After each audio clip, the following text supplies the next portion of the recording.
You've pretty much just blown in here after winning the World Championships with Bruno Prada. How cool is that? It's very cool. Sailing with Bruno, any chance I get is going to be a really good thing. So feel very fortunate about winning the Worlds, but to me, I'm not dwelling on that. I really look forward to future star events, and this looks to be a very interesting event here in Hamburg. I love Germany, but I have to say that from the first day that we've been here in Hamburg, I feel very welcome here, and I think it's going to be a very interesting and difficult event. What's going to be difficult? Well, I think the number of boats in the race course, even though we're going to be three fleets of 30, it's going to be very crowded, and the mark roundings I think are going to be, the fleet will be compressed, and so the mark roundings I think are going to be very interesting, and managing those roundings I think will tell a lot about how you're going to do in the race. Have you, in your long sailing career and your star sailing career, have you done anything like this in a location like this? Never. This is the first, but really the Star Sailors League is about firsts.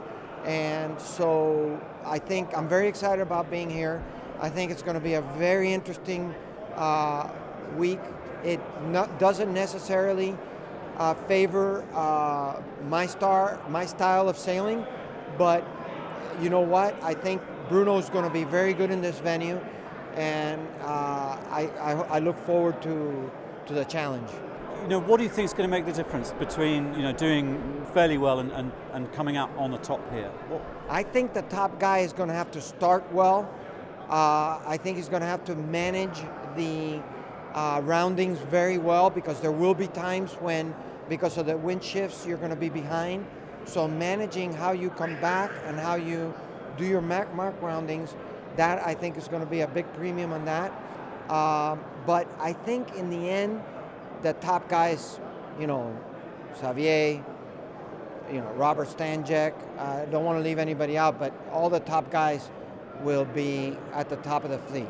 And finally, Augie, you must be on top of your game, having just won the Worlds in an incredibly competitive fleet, in some decent breeze, I understand.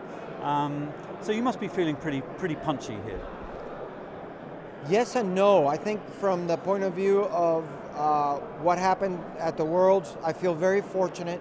We had a very special week where everything we did was good. And I think, in fact, Bruno and I have been talking about how we used up all our good luck at the Worlds, and now we have very little left in the tank for this regatta. But I'm not. Again, I don't dwell too much on a win or on a loss, and in this case, I'm just really looking forward to this event, which I think is going to be very special.